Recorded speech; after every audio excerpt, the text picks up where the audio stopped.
Namaste. Today I am going to talk about high-end spirituality. Now, this high-end spirituality has been forgotten by many people in India. They are Western educated, they go to a guru and they don't realize that they are not practicing high-end spirituality. They are practicing a very low end of spirituality. Now, there was a particular guru in Bangalore whose name is that of Sun. He actually tells his follower, teach the other people basic stuff. Now, if you want evolution, if you want enlightenment, if you want to travel faster in the spiritual life, then you cannot do the low-end spirituality which is being propagated by people across. For example, doing bhajans. You do 1 hour bhajans. Bhajan does not bring the vortex of energy, it opens up and it doesn't pour the energy into the antakarna. There was a lady who was doing bhajans and doing hoo-ha about it. I told her, just light 10 lamps in the morning. That is enough. You will have more energy than the bhajans. She was absolutely shocked because she said, I had more energy than the bhajans itself. So please understand, high-end spirituality has to be practiced by you. All the so-called gurus will do 2-3 things, and in India it has been a repetitive norm. First thing is, they will ask you to be a volunteer. They will ask you to do seva for the ashram, for the guru, which means basically doing the administration work, basically doing the HR work, that is you recruit people and you administrate people across.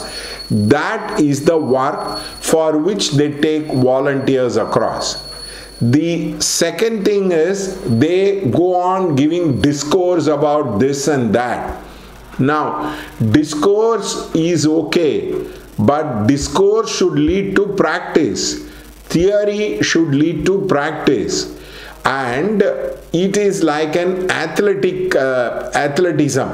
If suppose you go to a coach, the coach will tell you about a technique, but 90% of the time is about practice. Unfortunately, in the name of satsang, in the name of talking some theoretical stuff, these gurus go on talking about a variety of stuff.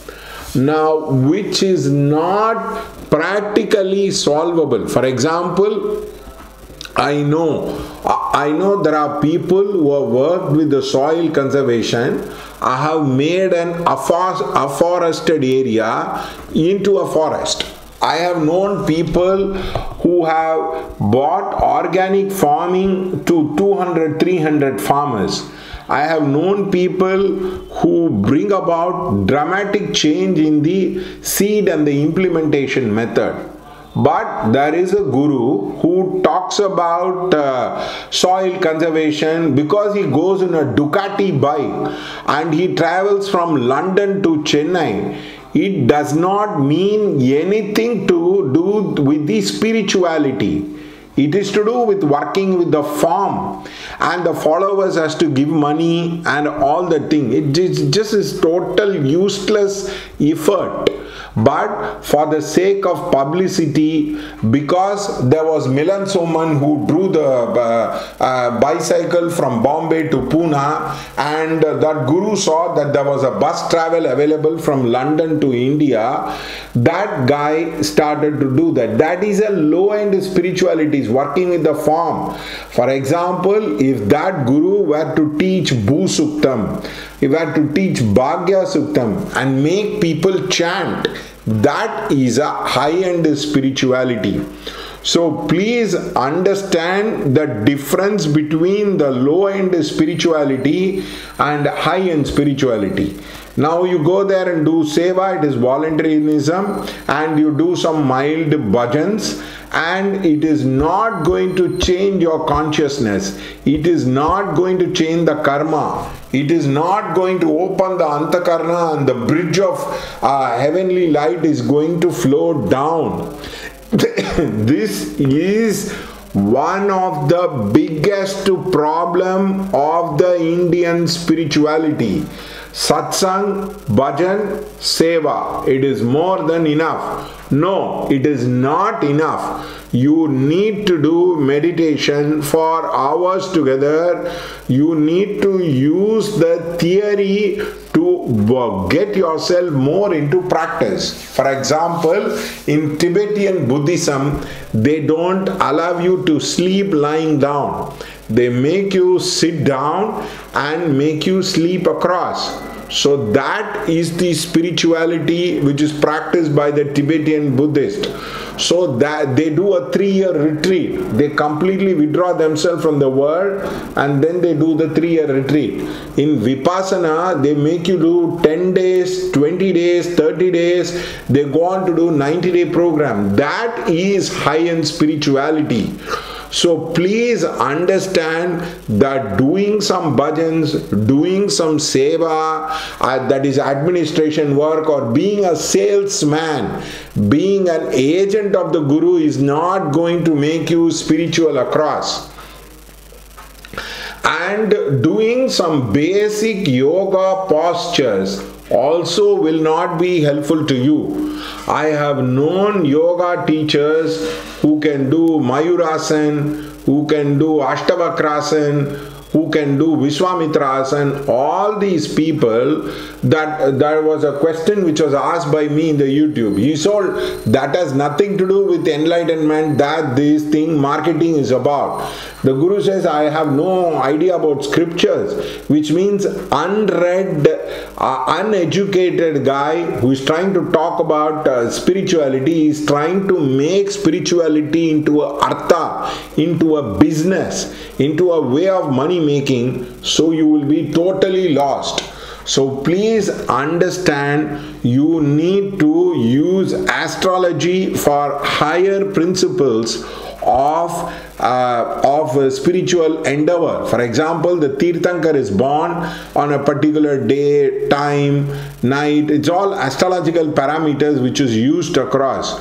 You have to read the original scriptures. You can't expect these gurus to talk about any interpretation of these scriptures across. For example, I saw in Mahashivratri, one guru asked to chant the Rudram Chamakam, and he is doing the Abhisheka for Shivalinga, nothing wrong. But he could have asked his followers to learn Rudram Chamakam and make them chant across. It would have been a bigger thing. No, they don't do that. They never allow you to evolve into a higher dimension and a higher cause. They simply hold you by doing bhajan, seva, some basic yoga stuff which could have been learned by anywhere. So don't get lost. Can you do a 20-day retreat? Can you sit down and not meet people and get into silence and do the retreat across? If you are not able to do that, your spirituality is not going to be used at the time of death. Can you sit and meditate in the night instead of sleeping across?